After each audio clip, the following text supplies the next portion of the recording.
Hola, buen dia, and welcome to another episode of the Kevin Welsh 100% podcast. I am in Ibiza at the minute, and today's episode is a very, very special one to me personally. So this episode is the only conversation I had with my brother Brendan before giving him my business back in Ireland. I had one conversation with him that was over 5 minutes long about how to run my business. And that was this one. We caught it on camera, and in just over an hour I go through everything that I think he needs to know to run my business, to run my gym back at home. So to give this conversation a little bit of context, I believe in a very, very specific type of leadership. I think a lot of people confuse leadership with management. For me, leadership, and this was taught to me by my father initially, is if you're a proper leader, you leave the people, whether it's a business, sports management, whatever, you leave the people saying, we could have done this ourselves, or we did it ourselves. If you're constantly interfering, if you're constantly trying to fix what they're doing wrong or pointing out what they're doing wrong, usually for your own ego, you're not leading, you're managing. And managing and leading are two very, very different things.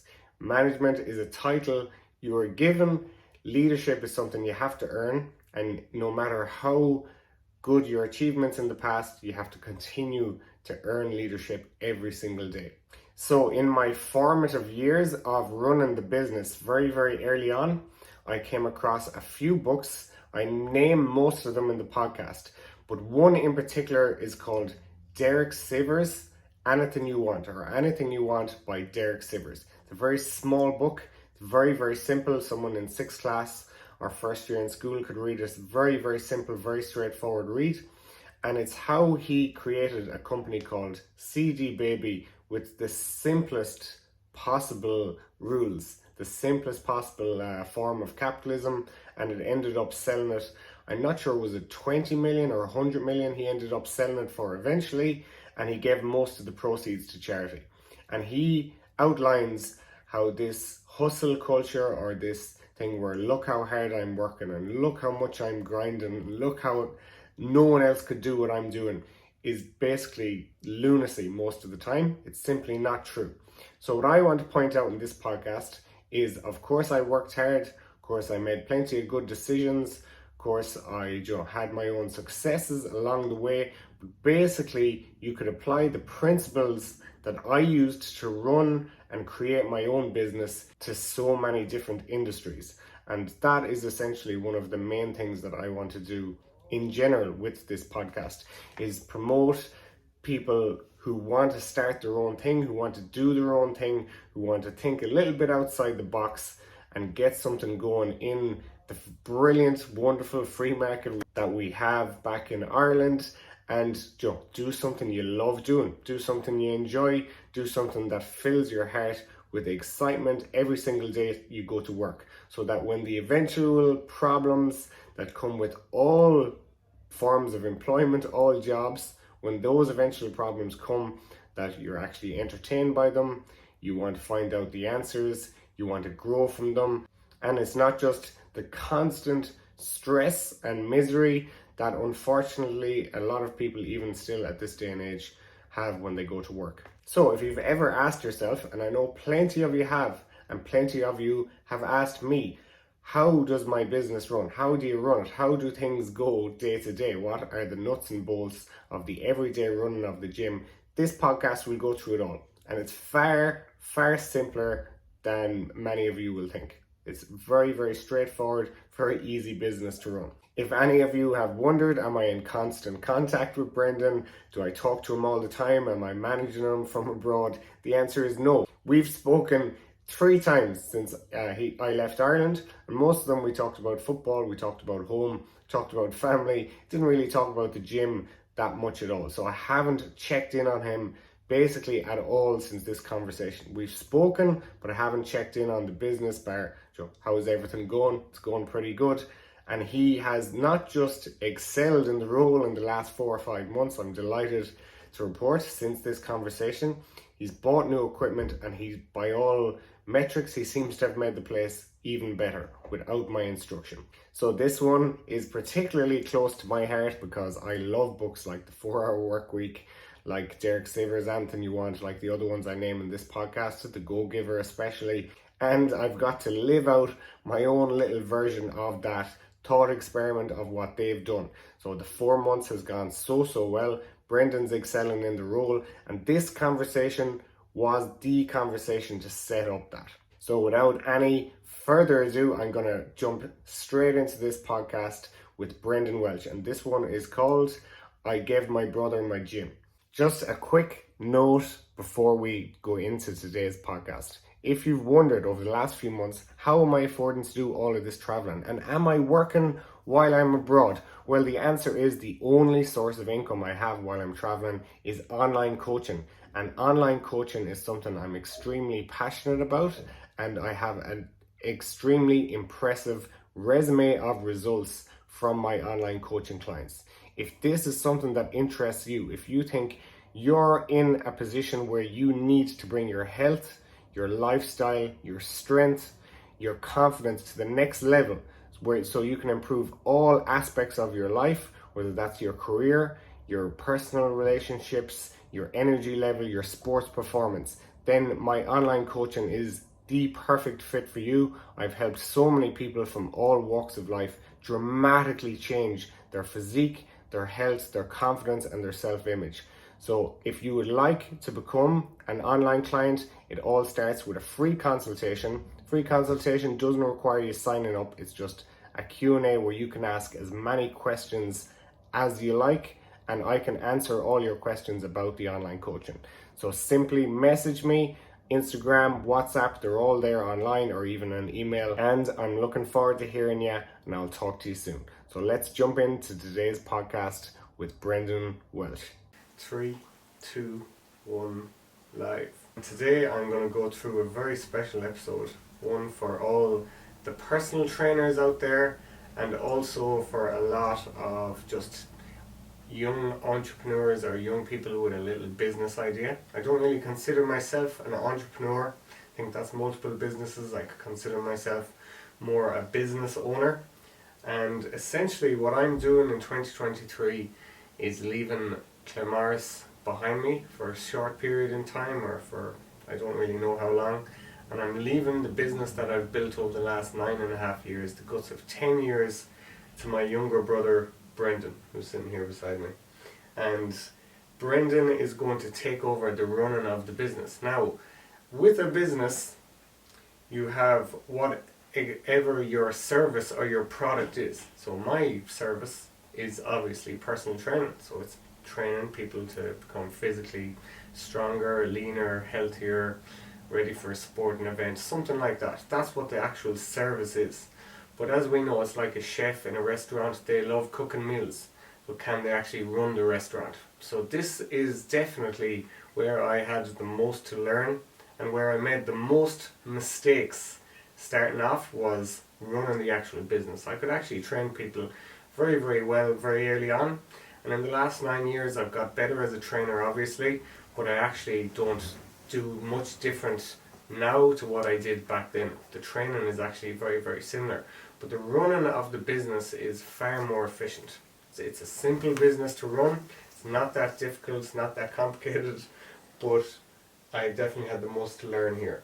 Okay, because when I opened the gym, it was just like all you're doing essentially is training people and seeing how it goes.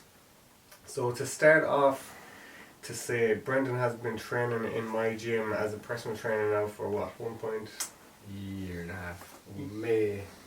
Year and a half exactly, pretty much. Year and a half exactly. And the hardest part, in my opinion, and I know Keane will agree with this and a lot of other personal trainers will agree with this, the hardest part of being a personal trainer, a one-on-one personal trainer now, is holding on to clients. So you've done the hardest part, which is hold on to clients. You have, 4 or 5 since day one? Yeah, and I've 9 for a year. Yes, so 9 clients for over a year, and a lot of your day one clients are still with you, 4 or 5. That is the most difficult part of one-on-one personal training, is holding on to a client for that long, because they're paying a little bit more for one-on-one than a group, and you have to be seeing results to stay in the gym month after month, year after year. So that's the most difficult part as an actual personal trainer. But essentially what you're going to throw in on top of that next year is how to actually run a business. And I know you're looking forward to that challenge. So how do you feel about it so far? Good. I suppose I haven't done that side of it yet. It's all been, I haven't done any consultations, and I've just been giving the clients and then take it from there. Yes. And even the last few months I've only started to do the program side myself. Yes. I worked off a lot of your programs to start off. Okay, so, well, basically what today is going to be, this is going to be a 4-part series. So today is going to be how to run the business, how to run my gym. This part 2 is going to be how to train women. Part 3, how to train men. And then the last one, how to train people for sports. And so instead of doing one long one, I'm going to cut this one up into 4 shorter ones. And I'm going to tell you exactly how I run my business, because I think a lot of people listening to this podcast will find that very interesting. How the fuck does a business actually run? You know, they might do business in school or business in college, very popular subjects, but how do you actually run a business day to day? Going into my 10th year, or I've already entered my 10th year of the gym, how did I actually run it day to day? So that's what I'll go through today. So the first place to give you some context on that would be how I started.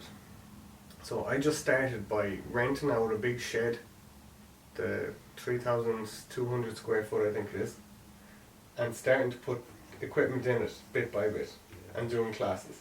It was raw starting off. It was very raw. Yeah, it was very raw. And in terms of personal training, you know far more about personal training than I did then. In terms of running a business, you know far more about running a business than I did back then. Because I was 22 starting off. Yeah. I was completely winging it. So if I got this far, surely if I'm doing my job properly, you can run it even better than I ran it. Maybe not right now, but you could run it better than I ran it for the first 6-7 years, and you could be jumping straight in on a head start rather than... Yeah, even starting off personal training, it's a lot easier. It was a lot easier to learn basics when you were in the gym teaching the basics. Yes. You're constantly learning the skill. It's like a classroom, but you're constantly practicing what you're learning, and then you're seeing someone who's done it for such a long time, and you're learning that as well. Yes. So it accelerates the learning process. Of course, and it's not actually that complex to train someone.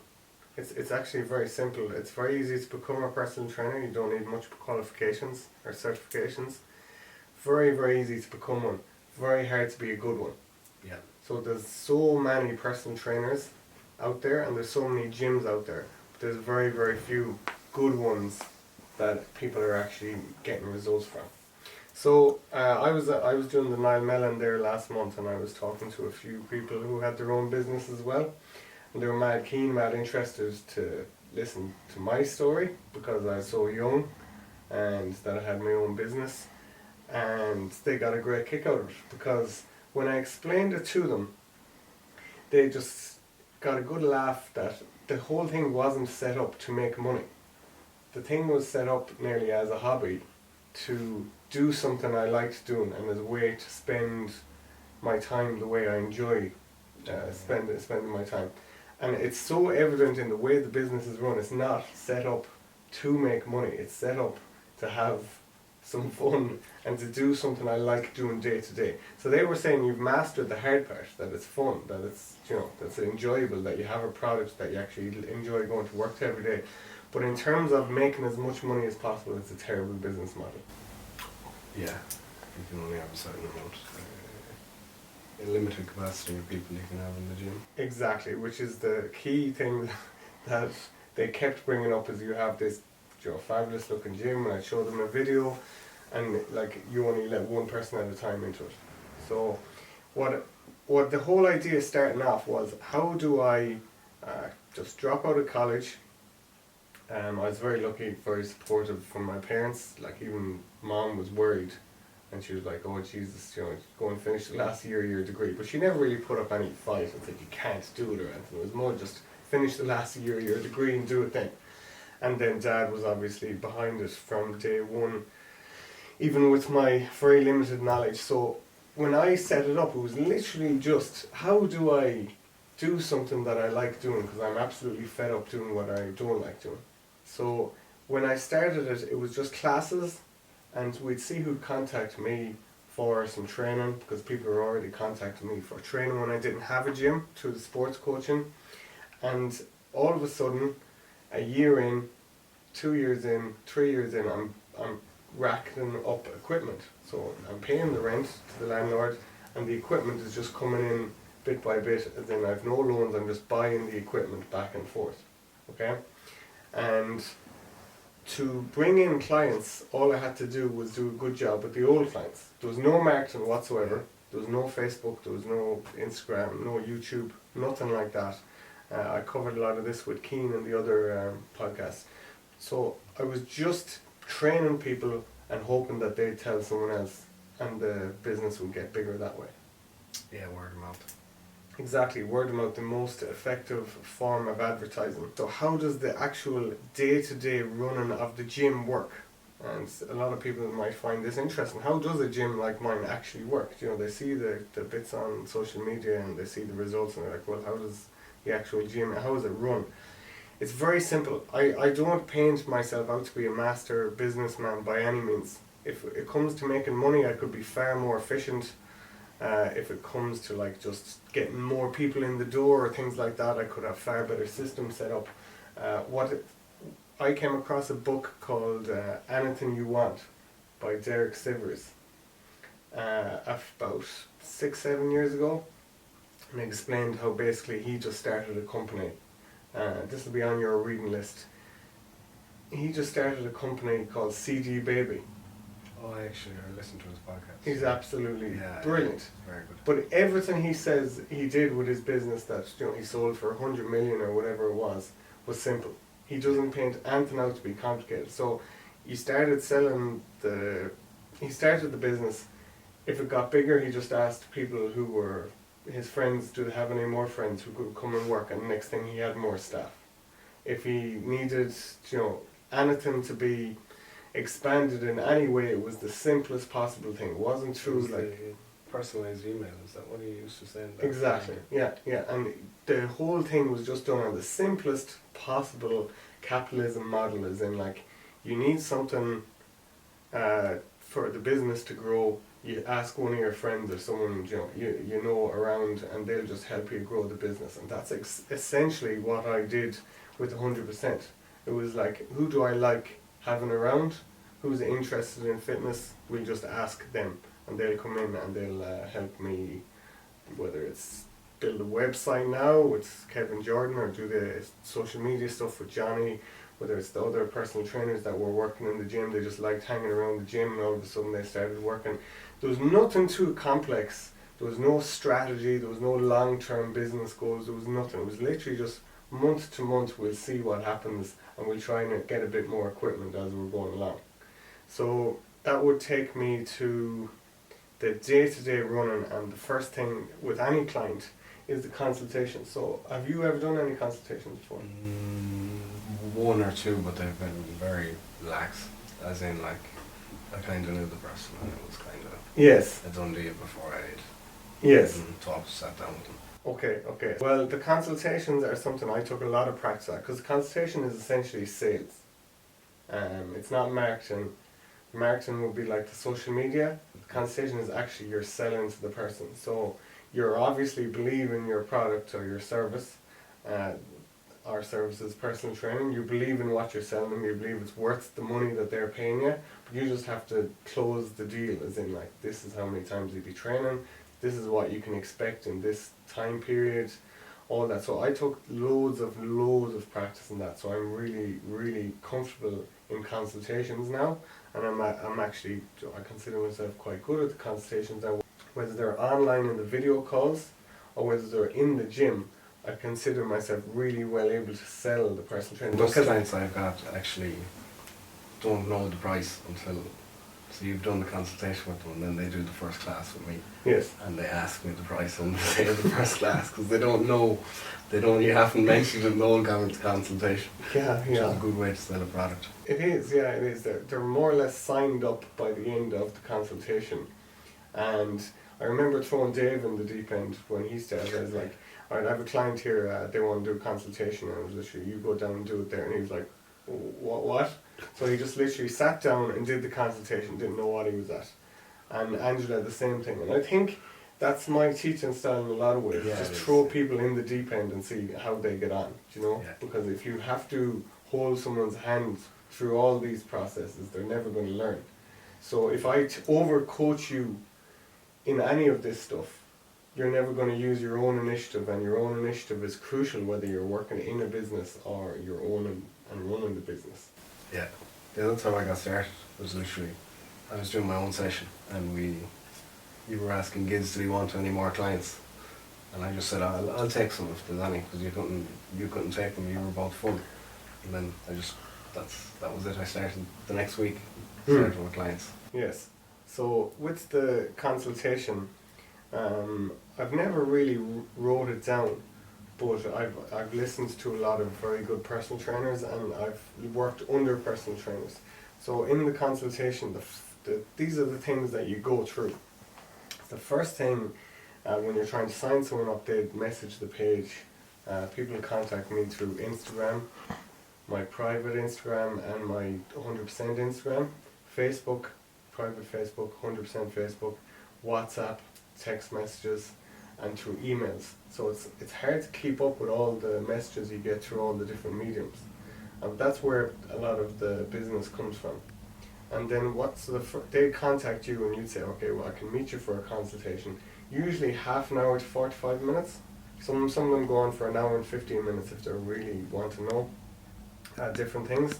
And the consultation, you sit down with them in the gym, or the video ones for the online ones, and you go through. I would ask them all these questions, and I'd get them to keep talking about themselves so I can understand exactly where they are and exactly where they want to go to.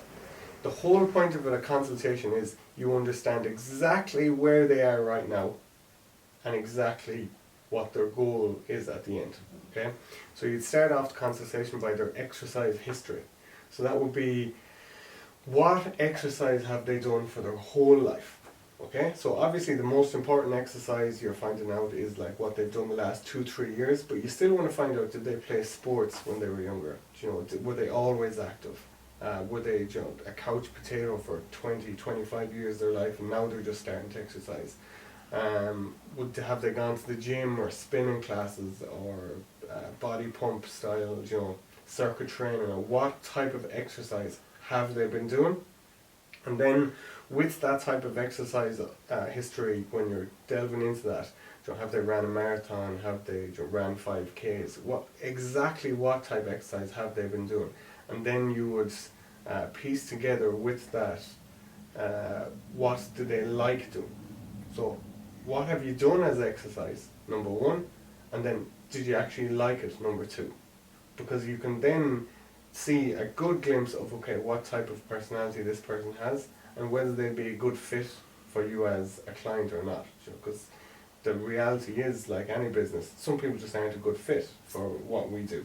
Most people are, and you want to train as many people as you can fit in, and you want to help as many people as you can, but some people just aren't a good fit for the type of service that we offer, So if you go through their exercise history, you'll find all that. So have you been going through the exercise history with any of your clients in the... Well, not the consultation, I haven't, a massive. I asked them, do they play GA or thing, but I know all my clients' background stories, what Yes. life. And how do you find that helps you train them? Normally you get someone to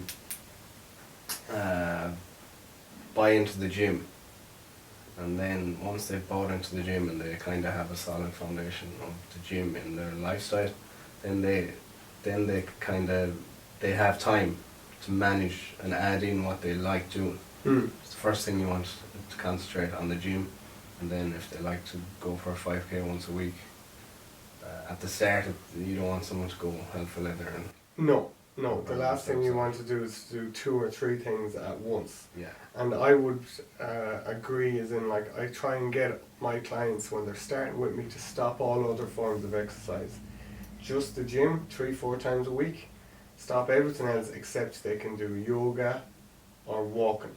Yeah. But the running and the sport and things like that, not a great idea if they haven't already been doing it. So it's different if a GA player, you're not going to get a GA player to stop playing GA. But for someone who hasn't been active recently and they're trying to get fit, get in shape, it's like, okay, we'll start with just the weight training and some walking or stretching. Yeah. So then after the exercise history, with any new client in a consultation, you go through their weight history. So what has their weight done for the last 10, 20 years? So I would always be a huge advocate of, if their weight is being very consistent for a long time, it's a different kettle of fish to someone whose weight has been fluctuating up and down, and they have a very difficult, different relationship with food than someone whose weight has stayed the same.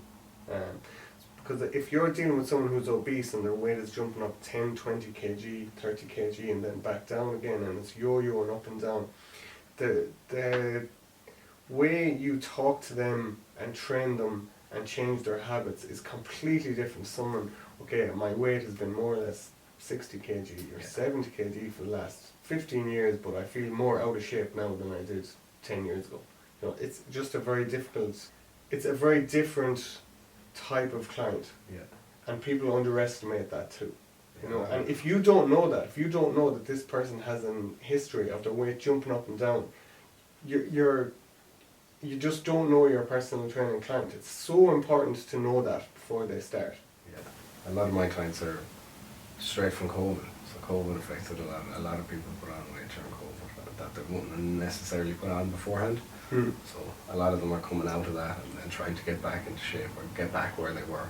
Yes. You know. And if you can see exactly what their body weight has done for the last 10 years, you just know the client far better. The next one then would be, so you have their exercise history, their weight history, and then their diet history. So their diet history is what foods have they been eating for all their life. Okay, so people think that if I ask you, what have you been eating your whole life? You think, oh geez, that's a mad question. How am I supposed to remember? But like, it's very easy to remember what you've been eating. Yeah. It's very easy to remember what have typically been your meals. You know, the studies show that people generally eat 10 to 20 different foods over and over and over again. Okay, so if you master what sources of protein am I eating the most, what sources of carbs and fats am I eating the most, and then what junk food do I eat the most, and you find out exactly what they are when you eat them, and how they've affected your weight and your health in the past, it's actually very straightforward then for improving those habits.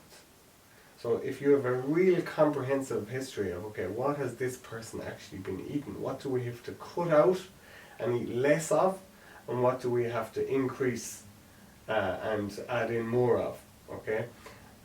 You start to get a very clear picture of how to bring this client from their starting point where they're meeting you in that consultation to their end point. Yeah. So have you any comments on their diet history? How have you been dealing with clients' diet? Because I haven't really... Mainly getting people to eat more and more consistent. Like people generally are like, if you give a lad 2,600 calories, he'll come in and be like, I can't hit that. You know, and he'll come in for a couple of weeks and he'll be like, I can't hit that. And then they'll go out on the weekend and a fry and, fucking 7 or 8 pints, and then that's the thing, that's 3,500 calories, so it shoots up. But just getting people eating a consistent amount of calories. Yes. Just start with lads, normally get their protein a bit higher and get them eating like 2,400 calories. Just get them doing that every day. And then once you do that, you can either go up or down. You start off with getting their calories as consistent as possible. Same with women.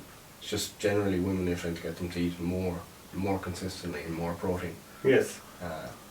It's always gone up. It's always increasing someone's calories. Yes. It's 12 weeks before summer. I get them to decrease their calories. Most of the rest of the year is maintenance or above. People actually lose more weight a lot of the time when they're in maintenance. Yes. because they're active, they're more active, they do more with their time. 100%. So I'll explain that to you, what exactly I found that happens there. That's very, very accurate. So what happens is, if you say, you get a girl in and she say, oh, I'm eating 1200 calories or 1400 calories, I'm eating very little. She'll be eating low quality foods, like a high carbohydrate and a low protein diet. And the same with men, but it's only Monday to Friday. Yeah. So while they're eating maybe 1400 average Monday to Friday, at the weekends then, when you factor in some alcohol, a takeaway or a couple of takeaways, there's between the alcohol intake at the weekend and a couple of takeaways, you're talking about maybe 5,000 calories, and then their normal weekend eating, we'll say another, what? Breakfast is the biggest thing, sausages. Yeah. So maybe another 1,000. So you're talking about maybe 8,000 calories in 2-3 days, which is more than the rest of the 5 days, combined. 4 or 5 days combined. And so what they'll do is they'll undereat Monday to Friday and then drastically overeat at the weekend. Very, very common eating pattern.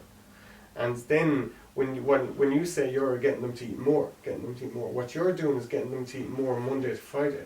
Then when the weekend comes, they're less stressed, they're more fueled, they feel healthier, and because they have a personal trainer and they're trying to hit a fitness goal, they won't drink as much alcohol or have these 2 or 3 cheat meals. So even though during the week they're eating more, inverted commas, at the weekends they're eating the same amount as during the week, and then the total calorie intake over the course of the 7 days is actually 2,000 or 3,000 calories lower. Yeah, and on top, when someone eats clean for a few weeks at a time, Monday to Friday, the bad food doesn't taste as good. Yes. It tastes good for one cheat meal, but then when you have the second one, or you have the second bag of sweets or crackers, it starts to feel sickening, and a lot of clients will come in and be like, I don't know how I ate what I was eating before. It just doesn't taste as good as it used to. Yes, and they, because when they're unhealthy or they're eating a lot of processed foods that make them feel like shit, if they're doing that all the time, they're not, they don't notice how bad they feel. They just feel bad all the time. But if they're eating well for 6 days a week, or even maybe 3 weeks in a row they've eaten very well, next thing they have this meal that's just junk food and some chocolate afterwards, they notice that they nearly feel half hungover after it. Yeah. And they feel like dead after it. They're like, I don't know how I ate like that all the time. So sometimes it takes being healthy, it takes being in drinking a lot of water, eating consistent calories, training hard in the gym, and next thing you go on a night out with some alcohol, or you have your cheat meal, and you know what it's like to feel bad all of a sudden, because it's completely different to how you've been feeling the rest of the month. So that would be, that's basically the diets of most of our clientele in a nutshell. Yeah. It's just getting them to do that. Consistent 7 days a week, and on top of consistent 7 days a week, their alcohol and their junk food still fits inside the calories. And nearly everyone you train can get into great shape just doing that into their diet. Yeah. So the next thing would be injury history and health history. Do you ask them much about like knees, backs, things like that?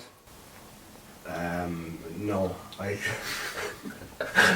I generally, not a bad way, I kind of just let them, if someone tells you they're sore, they'll keep telling you they're sore. Yes. So if you ignore it in a way. I remember when I used to play football under you and Dad, I used to tell you all the time. I was only 15, 16, I used to tell you all the time, I'm injured, I'm sore, I can't go training. And the two of you just ignored me, and it used to make me so thick.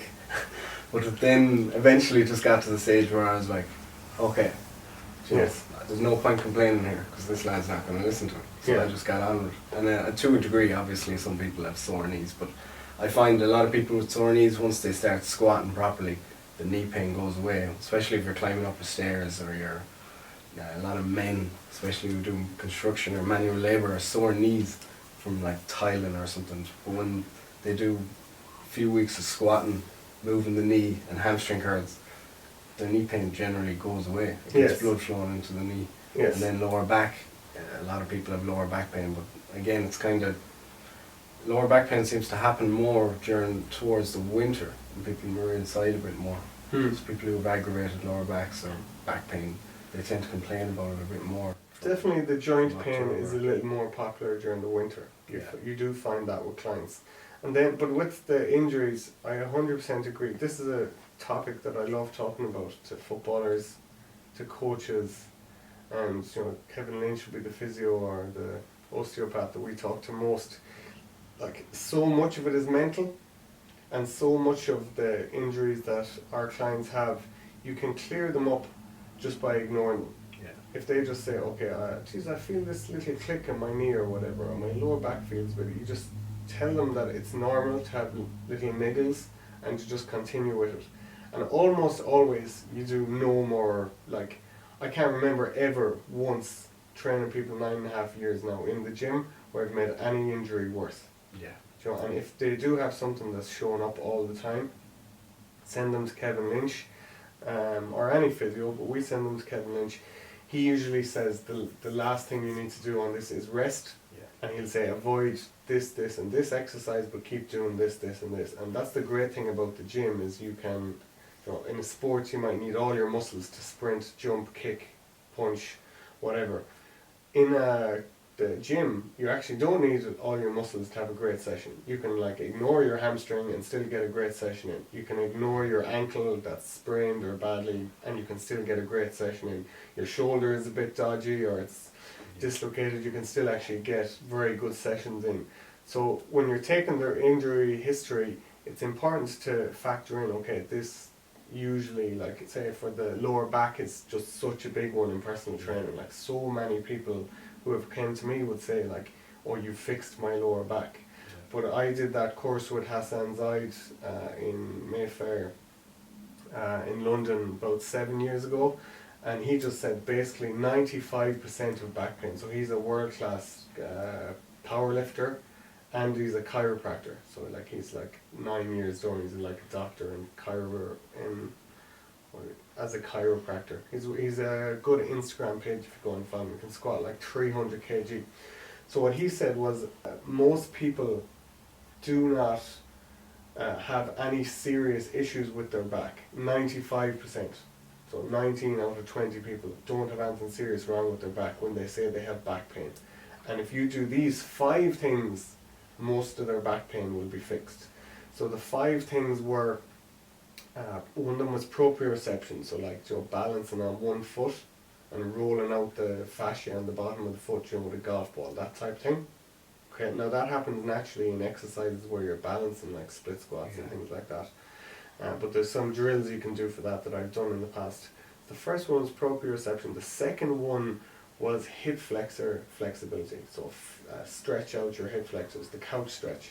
If they can do a perfect couch stretch, the chances of their lower back still being sore afterwards is greatly reduced. You're not going to fix any damage done to the spine by stretching out their hip flexor, but chances are a lot of the lower back pain will feel a lot better if you can just get good at that stretch. Then get really strong hamstrings and glutes. And what was it? I forget the 5th one, but basically it's very, very simple to make sure that people with sore lower backs can have their back pain completely gone.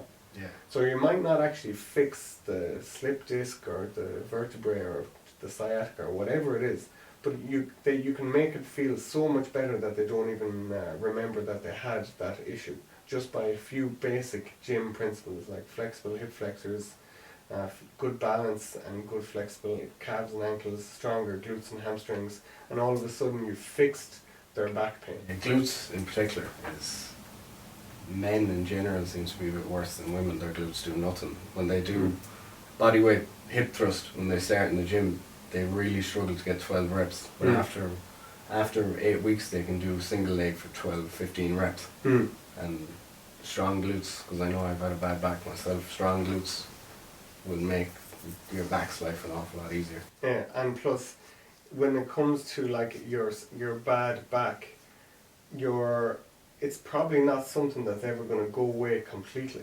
Yeah. If you have a bad back and your back is always at you, it's a question of how do I make this affect me as little as possible.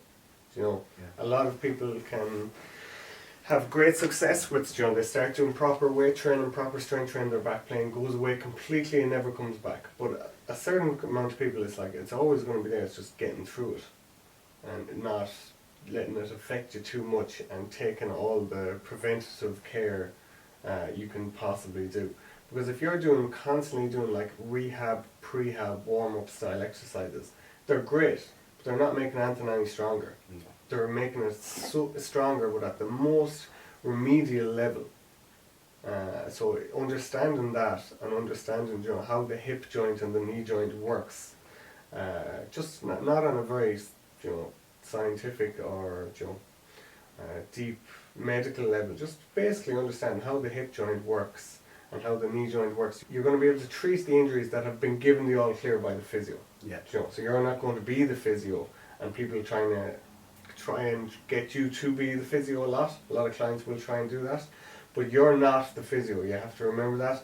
You get them to get the all clear from the physio or the doctor, and then you start treating inverted commas by making these muscles stronger and these joints more flexible. All of a sudden the injuries become far better.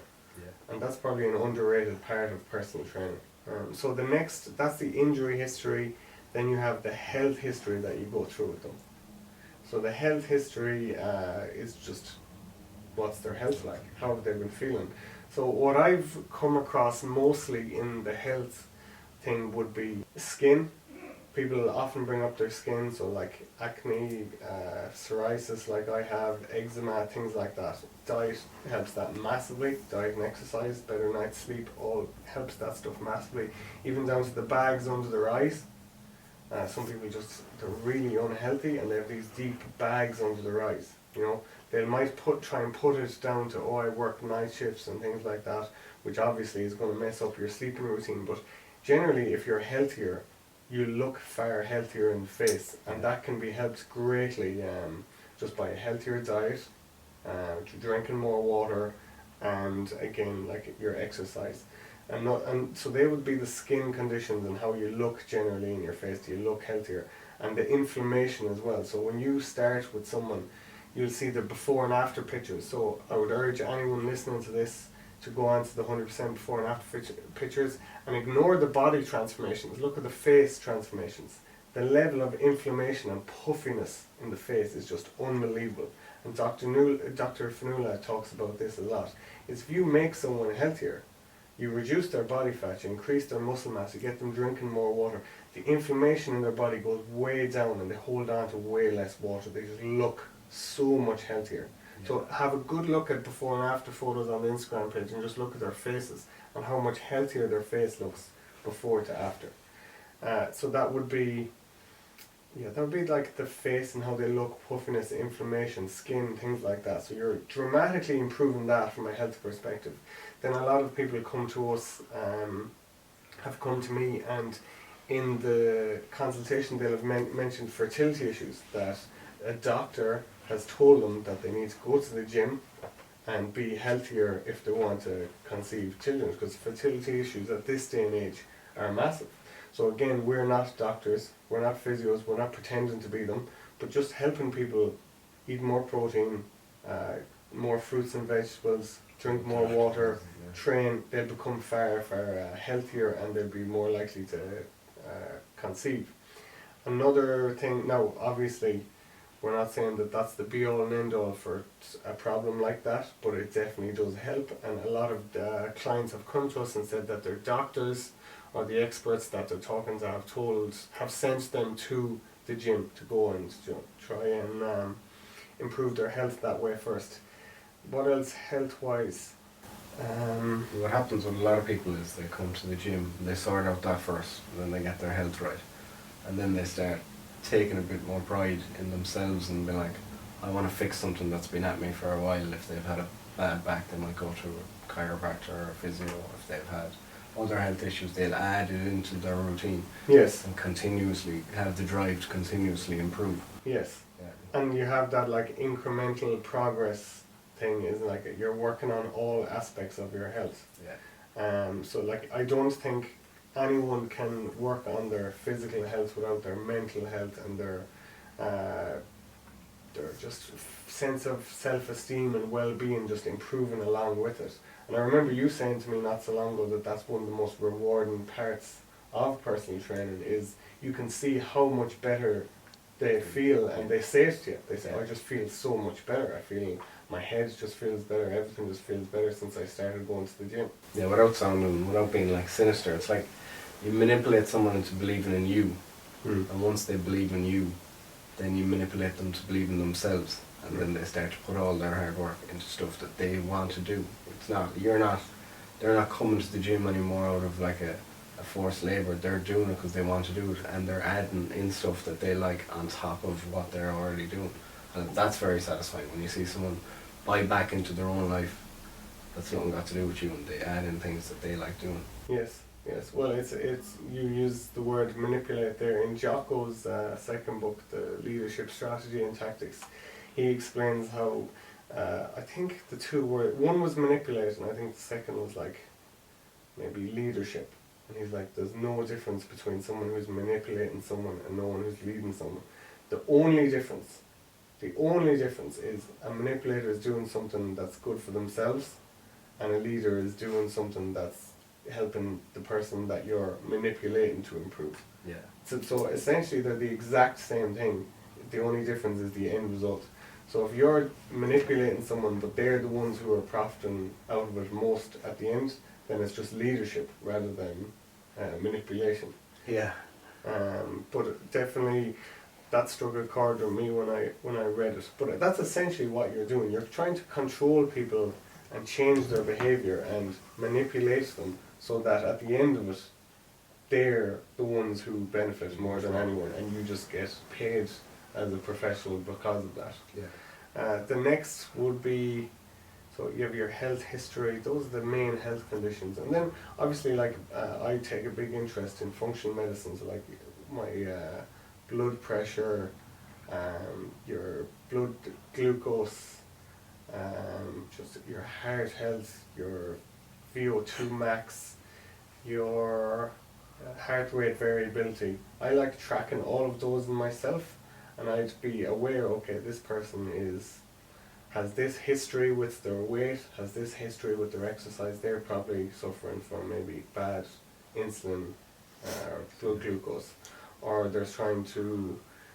heart rate variability is probably terrible because they're so stressed, they're highly strung, they're working mad hours, things like that. So you have a chance to be a real health care professional in terms of like really improving someone's health. And you've seen that, in the flesh over and over. You dramatically improve someone's health. But you're not a doctor, you're not a nurse, you're not a physio, you're not a dietitian even. You're just the person after all of those, when they're given the all clear that they're not sick, they're not so sick or so ill or so injured that they need professional care. They're above that. Yeah. So the doctor doesn't know what to do with them, the physio doesn't know what to do with them. They're finished with all of those. Who's the next person to help them not just not be sick but excel and get healthier and healthier is the personal trainer.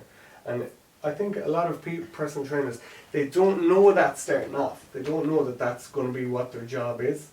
They think they're going to help people, get six-pack, get muscles, get whatever. But it becomes very apparent very quickly that that's exactly what their job is. And if they're really good at that, people will be happy to pay them money for those health benefits. So the next one would be, I would always ask them in the consultation as well, what supplements have they taken in the past? Supplements, they're not the be all and end all, but it's nice to know. Have they been taking this, that, the other, B vitamins, vitamin D3, fish oils? Why have they been taking it? Who recommended it to them? Is there any reason they're on it? And again, you'll get another glimpse into any health conditions, because they'll say, I got recommended this for this by my doctor. And that type of curiosity, asking questions, is going to lead you to better answers and a deeper understanding of the client as well. Then next from there, I would always ask them their favourite exercises. Have you done weight training before? A lot of them will have done, I did some strength sessions, or I did some strength training exercises, some squats, but I never actually got a program. But I'd still ask them what was their favourite. Did they like bench pressing? Have they ever done a chin up before?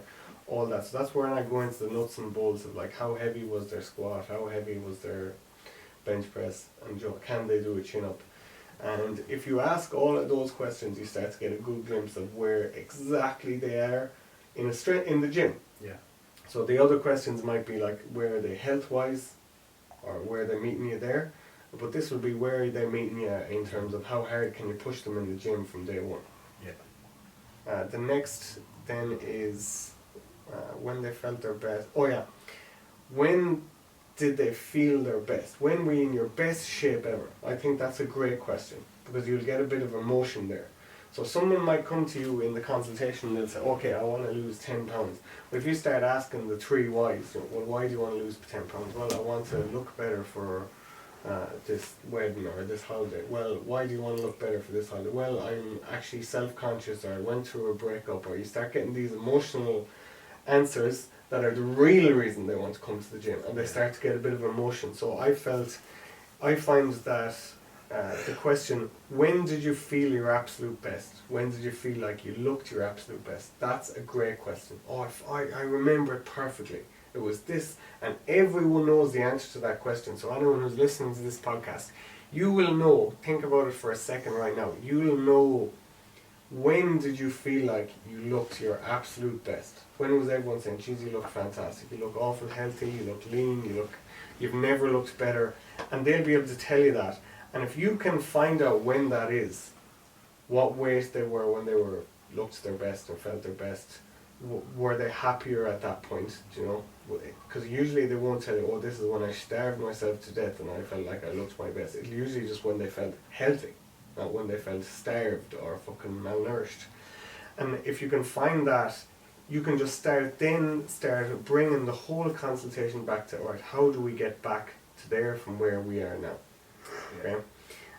So then after that question, I'd say, what's the dream?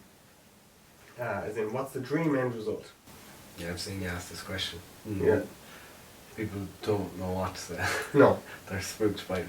There. And so the question would be, what's the dream end result? What are you looking for exactly, if you would say exactly? And they find it very hard to answer that question. Yeah. Why do you think that is? They've never thought about what they want to look like properly. They've never actually said, this is what. And it's as well, it's hard to set, as I've noticed with myself, sometimes you're afraid to set a definitive goal, because if you fail, then you failed at something you've really tried to achieve. And it's a lot easier to fail when you give yourself a reason to fail. Like if you do something and you know you don't put your full effort behind it, then if you fail doing that thing, you'd be like, I had that excuse, I had this reason. If you set a goal and you're fully committed to that goal and then you fail, then it's really hard on your ego. Yes.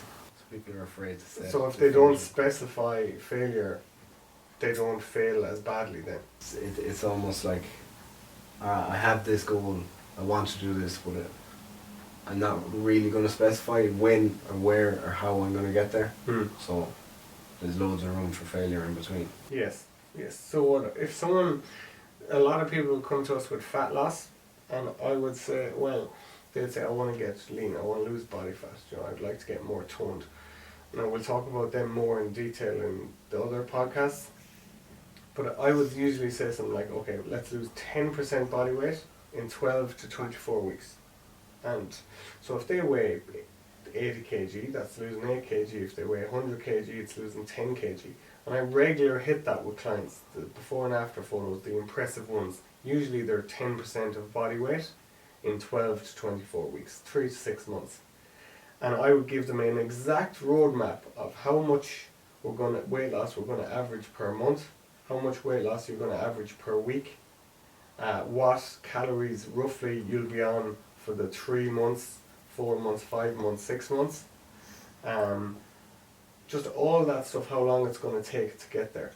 Yeah. And it starts to, okay, this is the dream end result, and this is exactly what we have to do between now and then to get to that dream end result.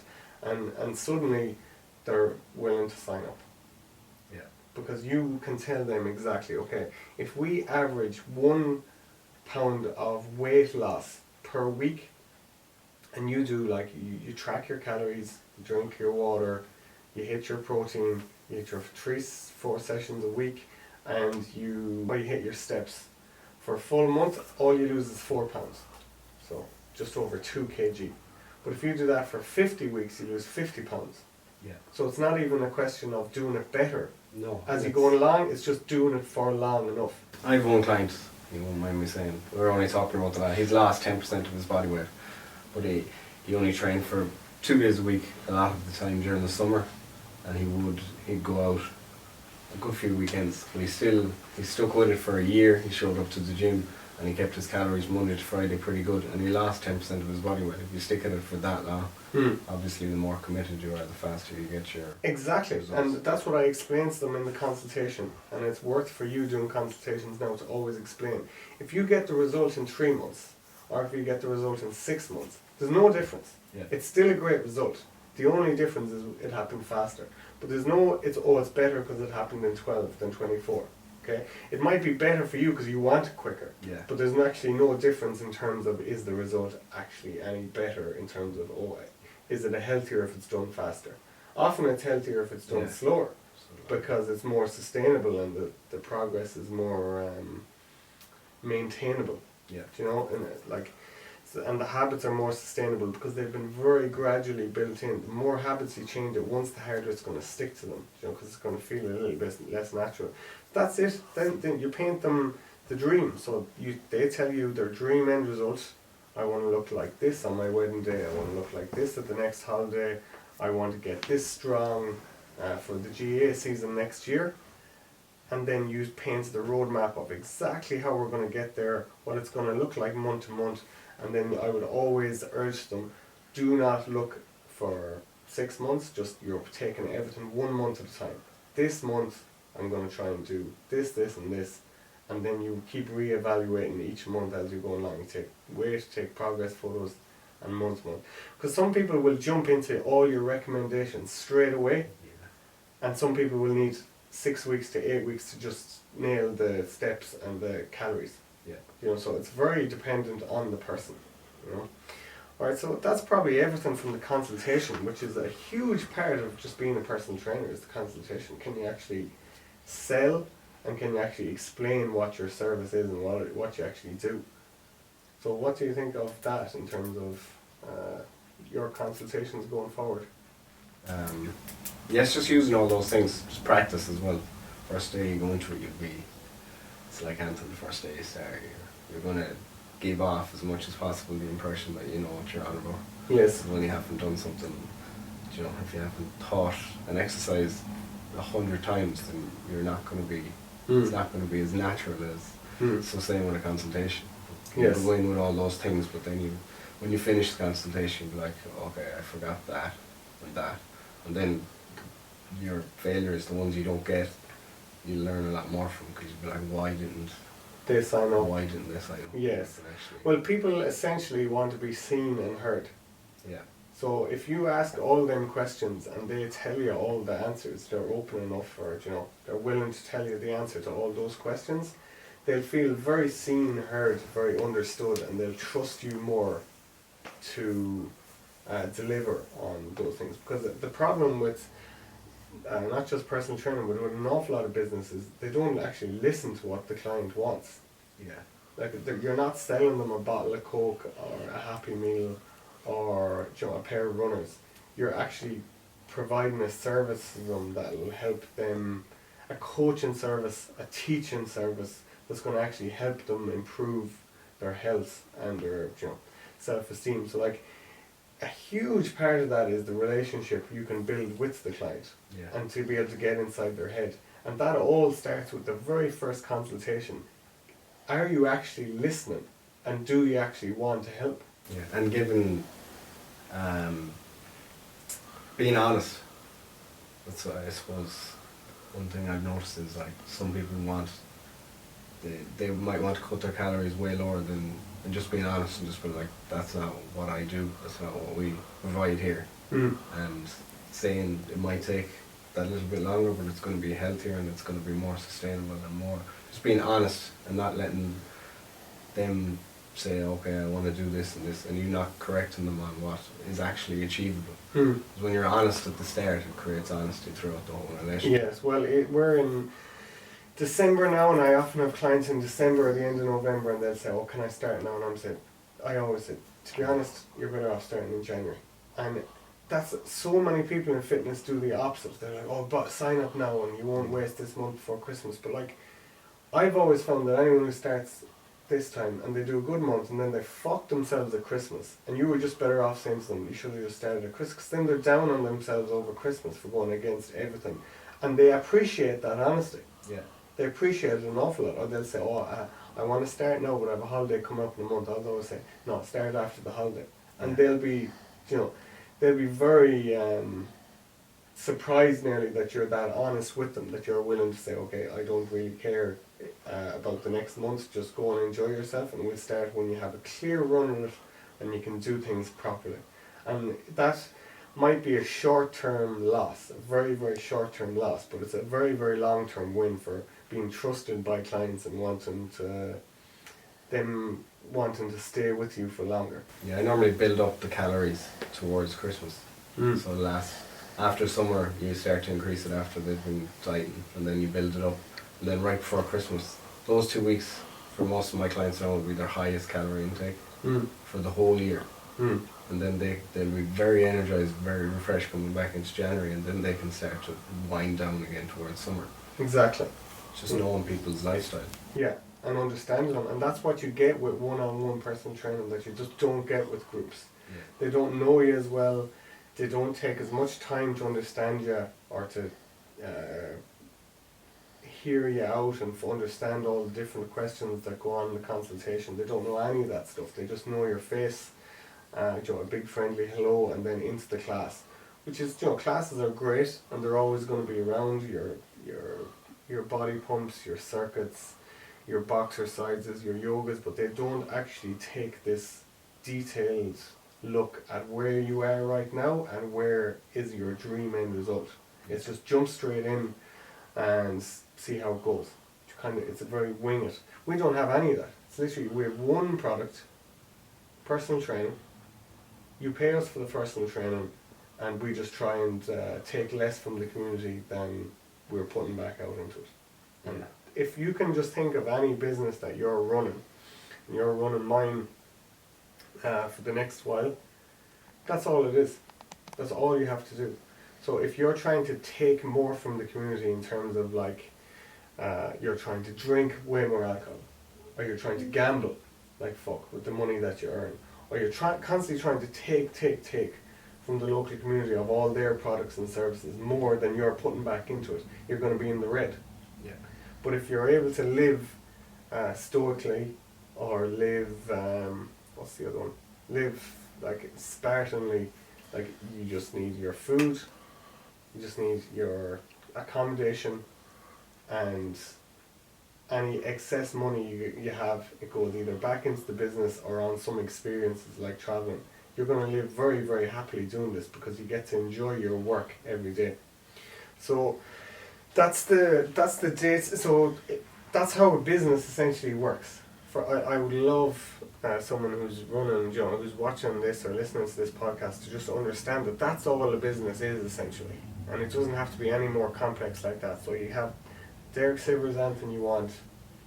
You have Screw It, Let's Do It, the Richard Branson one, and you have The Go-Giver.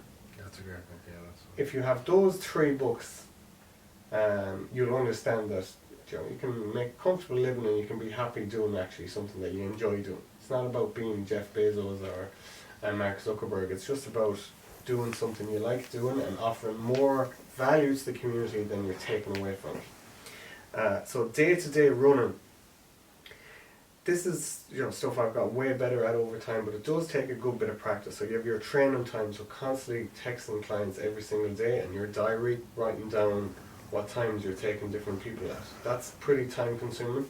Yeah. It can take up a little bit. Then the clients and the session, so you're constantly messaging back and forth to clients what time you're taking them, and I would send them text messages on what calories they're on, video demonstrations, YouTube videos, and constantly building up that rapport with the client. Again, they don't get that service with the group trainer. You know, the group trainer generally isn't going to send them out a specific calorie and macro split. He's not going to send them out exactly what supplements to take, what steps they should be on daily, what video descriptions of each exercise or the program they're on. So you're just improving your service all the time, so that what they're getting is extra compared to another personal trainer. So while you need to be good at training people in the gym and holding on to the client, like what we said, that's the hard part. You also need to be constantly adding to the service so that they feel like they're getting more and more all the time, you know, and it's real value for money. So that takes time, and you want to be constantly working at that in your extra hours. And then after that, you need to keep the gym clean. Just hoover the fucking thing, clean the toilets. Can't say I'm the best at that in the world, but I definitely have a keen eye for aesthetics, as in the gym is very cleanly set up and everything has a place. So I would be very particular, and I think 100% is one of the cleanest gyms you'd ever go into, or one of the most well organised gyms you'd ever go into. But that takes time, and if you just have, I like only people in the gym using it that I actually like, or that I'm training myself. So I don't let in general public, I just let in people who are actually interested in training the way I think people should train. So it's been easy to keep my gym in just tip-top shape all the time, and add to it a little bit as I go, and never have equipment breaking or people, you know, acting the bollocks with equipment, which is what happens a lot. So I was, you know, that's side of it. If you just copy what I did and just keep it generally organised, you're gonna have a good time there, in terms of it's always going to be clean, it's always going to look crisp, it's always going to be very, very gym user friendly. Yeah. You know, they step in and they know where everything is. And I've had so many people say to me over the years, geez, I never train as hard when I'm not here. You know, it's a very easy gym to train hard at. And then I'll be doing the marketing. Yeah. So while I'm traveling, I'll be doing all the marketing, all the social media and that, but you should definitely start marketing far more and putting up far more of your stuff, so that you can start building up your online client base. And that's a great way to make more money, is to I've only started building that up the last 2 years, but that's completely reliant on your social media. I've never posted anything, and it's mad, really. And even a lot of people don't know I'm a personal trainer, so I just have to get onto that side of things. Yeah. I suppose I was taking, a lot of it was like, I want to get comfortable on the gym floor before I start pushing what I know. Now I'm comfortable on the gym floor, so. Well, a lot of personal trainers, they're not even comfortable on the gym floor, and they're bombing out social media, you know. And they can't get results with the client, and they're not really interested in whether the client gets the results or not, but they're, you know, flat out on social media marketing. So you definitely, the cart before the horse. Definitely marketing would, in a simple sense, it's just putting up your own workouts, putting up your clients' workouts, and putting up before and afters. You know, that's all it is. You don't have to become a great teacher in terms of biomechanics of exercises or nutrition. It's just that at the start, you know, and anything it evolves to after that is just, you know, and putting up your personality too, because people will essentially buy from you in an online coaching perspective. They're going to buy from you because they like your personality. So if your personality isn't online, they have nothing to buy from. But that's definitely a podcast for a different day. So the marketing, cleaning, and then making contacts. So people contact needs to be very, very easy to contact you. Yeah. I'm a disaster for this. Again, this is something I'm not good at all. And while in the next year, 2 years, 3 years, while I'm traveling, I'm going to be able to focus far more on like building a proper website. Having a podcast, so I'm getting more of my personality, my ideas out there. Having a YouTube channel that's up and running. Having a lot of like the products, like my programs that I've written, my online coaching that you can just buy now. Because right now they have to send me a message on a social media platform, or a text message, or a phone call, and then I have to do a consultation, and then I have to. And Louis Armstrong. I was doing a course with him the last day, and he said you need something where people don't have to make any contact with you, nothing. They can just literally click buy on an online coaching or on an online program that they can just go and do themselves. I have no service like that so far, which I should, and that's what I'm going to be spending a lot of the next while doing. Yeah, setting up that. So essentially what I'm going to be doing is try and grow the online, and you're going to be in charge of the actual gym itself. Yeah, so we'll finish with that. So I think this will be interesting from the perspective of people wondering, actually, how do I run the gym? It is that simple. It is as simple as I've said here today. I've done it all the wrong way before I've done it the right way. And there isn't one aspect of what I've talked about today that I haven't picked apart and improved over the last 9-10 years. But like every time, instead of you're picking it apart and making it back perfect, you're picking it apart 10 different times and making it a little bit better every time. Yeah. So that's essentially how the gym was run, and that's how you'll be running it and hopefully doing an even better job than me over the next while. Okay, bonus tip at the end of this podcast. So this is the reading list I recommend for Brendan for running the gym, running my business. If you run a gym or if you run any business, I really think these books will apply to you also. Okay? So the five most important for running a business, these would be my top 5. One of them is Derek Sivers' Anything You Want. Yeah. That is absolutely excellent. Now I could talk about each of these books for an hour each, no problem. Probably fucking 10 hours for some of them. So I won't do that today. Derek Sivers' Anything You Want. The Go-Giver. Okay, that is a brilliant one for a small business owner. It's just an excellent book, very simple, very short read. Mindset, Carol Dweck, super important for anyone who's a personal trainer or running their own business in the fitness industry. I think Mindset is a must read. How to Win Friends and Influence People, a classic. That's just essential. You're talking about your consultations, literally your relationship with any client.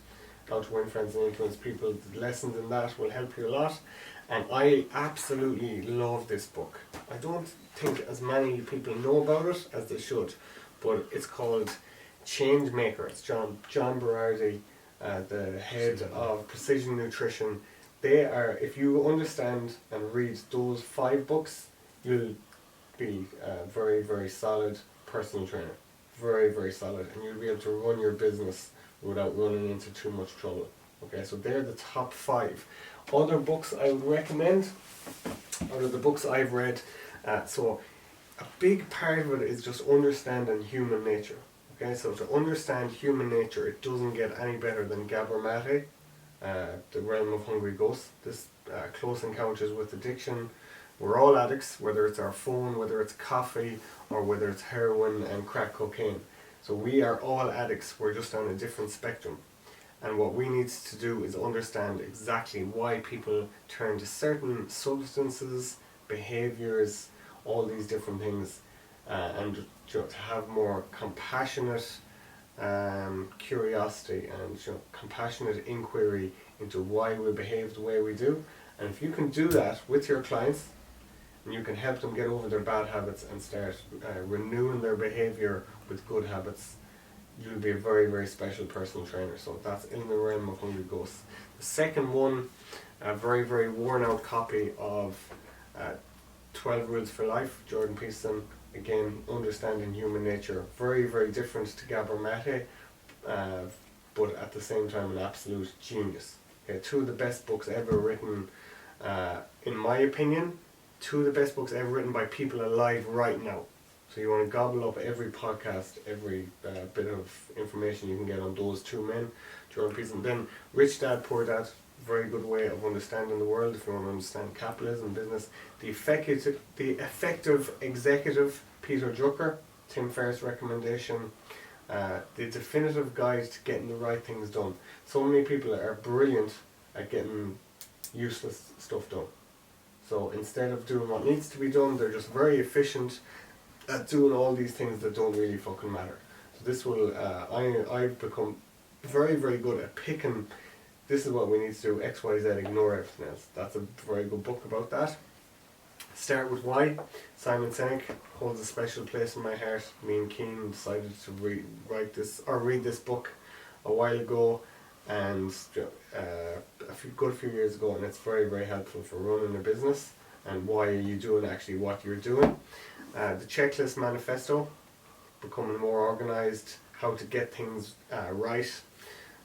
Again, it has a lot of references to to planes and airplanes and pilots, which I'm a bit obsessed with, because they're just so good at what they do, and the level of mistakes or failure is just cut down to nothing.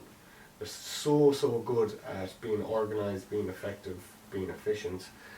So the Checklist Manifesto versus I think they contrast it against like healthcare and how ineffective and how inefficient those products are, or not products, those services are.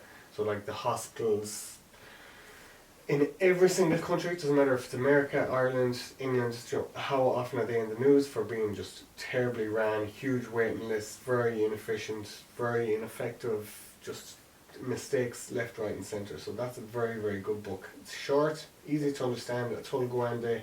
A lot of very, very smart people on the Tim Ferriss podcast recommend that. And then Extreme Ownership. If you have a business, everything is your fault. Absolutely everything. So obviously some clients are dickheads. The customer is not always right, as Tim Ferriss says. That's a stupid bit of advice for anyone running a business, is the customer is always right. It's idiotic advice. Do not follow that. Some customers are dicks and you're better off without them. But at the same time, extreme ownership, you do have to take responsibility for the vast majority of things. Anything that fails, anything that's mistakes that are happening, you just have to take a deep breath and say, okay, how did I fuck up here and not explain this properly? It's helped me a lot on the coaching, on the GA field, but it's also helped me run the business. Funnily enough, an observation on this from me to you is the people who are the least likely to say, okay, accept responsibility for things, okay, will be the most likely to tell you that you need to take responsibility. You need to take accountability. You're not taking enough ownership. The people who are the least likely to do that themselves will be very accusatory. I've come across this in business, in GA, an awful lot. Okay, the people who take so much ownership, accountability, responsibility, never complain, never blame, point the finger at anyone else. You will never hear them talk about ownership, responsibility, accountability. Okay, and I've just found that trend. I've found that trend so much that the people who are actually the best at taking ownership don't actually talk about it that much. The people who are happy to throw everyone else under the bus, bitch, moan, complain, just toxic people that any business or sports team or sports organisation is better off without, are happy to point the blame, point the finger at everyone else very publicly. That is extreme ownership. Then Screw It, Let's Do It. Just Richard Branson. I haven't read Losing My Virginity, which is the name of his autobiography, but Screw It, Let's Do It. It's a tiny little book. Basically, what I like about this, the key message in this for me was like, you might think, oh, I'm starting a business and fuck, Jesus, it's so hard, and oh my God, it's this big project. It's like, you look at Elon Musk, you look at Richard Branson, you look at, they were like 100,000 times more complicated, complex, more difficult what they're trying to do than what you're trying to do, and they did it just fine. So that is always a good message. You think you're going through a hard thing, you think you're working hard, you think you're doing this thing hard. There's someone who did something far more difficult, and that's not demeaning what you're doing. It's inspiring. It's like, okay, well, if he can do that, and I think success is this, then surely I can get successful. You know, you're not trying to buy an island in the Bahamas. You're just trying to run a gym and have enough money to travel and eat healthy and do stuff you love. So that is all the recommendations, book recommendations. I think they would be outstanding recommendations for any entrepreneur, but especially for someone who's running a personal training gym. For me, I think they've been extremely helpful. So thanks for watching. Talk to you next time.